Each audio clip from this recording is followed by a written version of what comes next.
Now, Miss G. Now, I realize some of you don't know who Miss G is because you weren't here last year.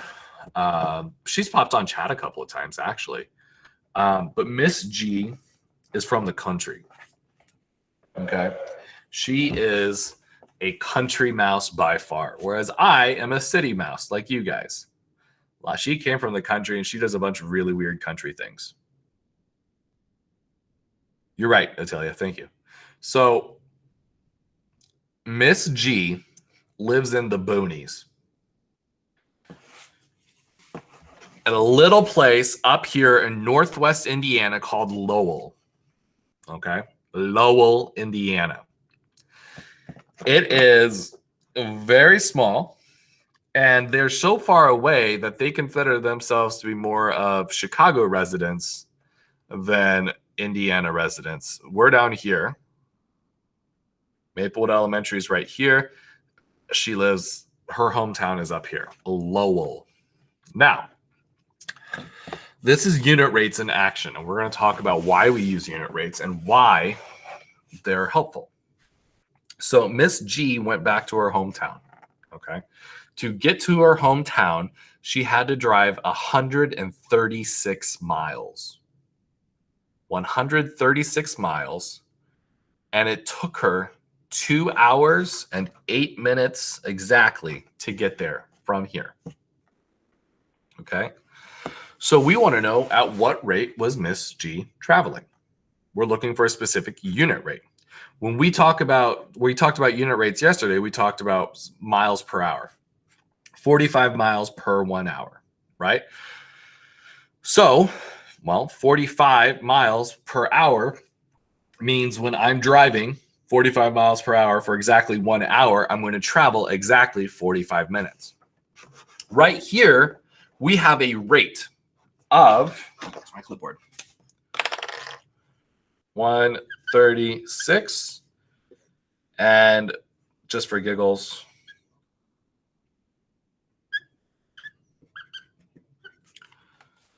this is our rate, okay? 136 miles in 2 hours and 10 minutes.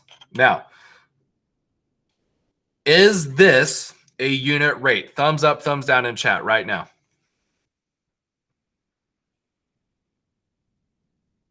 My camera's not off. It's on. I'm itty bitty because I'm presenting right now. I guess I can do this. There. Is this a unit rate? The answer is yes or no. Where's my lid? There's my lid. I hate losing the lids to my dry erase markers. Oh. So, ladies and gentlemen, this is not a unit rate. And the reason is when we talked about 45 miles per hour,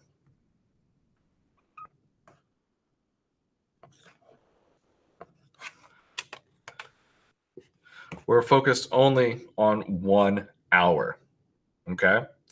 A unit means one. So when we're comparing something to one, you guys can just wait and watch the video when I post it to YouTube later too. That's also a possibility, okay? 45 miles per 1 hour. I can use this real easily to find 45 miles in 1 hour. Well, what about in 6 hours? All of a sudden, I've got an equivalent ratio, a proportion that's set up, right? Well, 1 times 6 is 6, so 45 times 6 will give me that magic number. However, right now, with this rate that we have, 136 miles to 2 miles in 8 minutes, I can't very easily say, well, what about 6 hours? Because there's nothing that I can multiply 2 hours and 8 minutes by to easily get to 6. So this is where we use unit rates. Unit rates are the magic key of math. They unlock everything. So we're going to set up our rate, 136 miles, and just for giggles, we are going to we're going to use just 2 hours right now. Okay. We're going to say that Miss Gallagher was speeding a little bit. Shame on her. We should all pull her over and give her a ticket. All right. 136 miles in 2 hours. So to find a unit rate, we need to figure out how to get this as a denominator, how to get 2 to turn into a 1. Now, in this case, it's a very nice, clean, and easy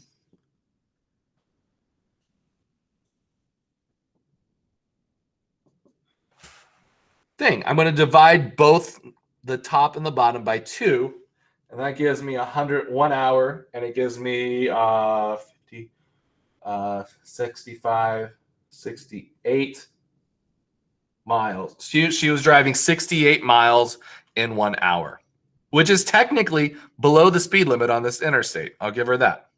Okay. But if we go back and we use the awful, nasty ugliness of 136 to 2 hours and 8 minutes, that's not as easy. So we're going to break it down. And what we saw here with our example earlier, we had 18 bracelets, 3 girls. We can divide top by bottom and figure out that is going to be 6 over 1. Okay. The important part that we need to understand is when we write this as a fraction, and the reason why we write the fraction, yes, Olivia, why we write it as a fraction is because the fraction bar literally means the same thing as this division symbol. A fraction is nothing more than an incomplete division problem. So if you want to find what the unit rate is, finish that problem. Top divided by bottom. So when we look at, oh, I should probably stop pinning myself. I'm still presenting, right? There we go. So when we look at Miss G, oh, I found a mistake. Guys, I found a mistake on Miss G. 2 hours and 8 minutes is not the same as 2.8 hours. 2.8 hours is almost 3 hours. 2 hours and 8 minutes is almost 2 hours. I'm going to have to go give her a hard time. In this case, ladies and gentlemen, it would be much, much easier. 2 hours and 8 minutes is the same as 128 minutes. Okay, 128 minutes. I don't know if you can see me or not. Same as 128 minutes, right? 2 hours, 2 times 60 is 120, plus the 8 minutes, 128. You're going to divide 136 divided by 128. Now look at that problem right there. This is a nasty, ugly problem, right?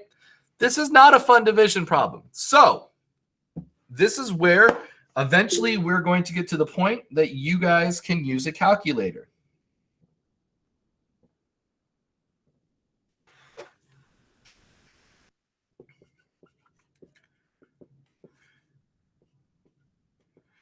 So she traveled, and it's going to be really weird, right? 1.06 miles per minute. So I want to make this an hour, so I'm going to multiply both times 60. You don't have to worry about this part right now, guys. I'm just trying to make this a little bit more real life for you. So she traveled 63.75 miles per hour. All right. So we got a little bit. Yeah, Miss G's Miss Gallagher. So we got a little bit deep into the math. It got a little bit wonky. But what we need to understand is what Olivia said. When we have a rate, we got a new problem. This one's a lot neater and nicer, I promise. Okay. We have a new problem. Takes somebody 25 minutes to wash one car. That's not the one I want to do. That's not the one I want to do. That's fine. We'll do this one. 25 minutes to wash one car.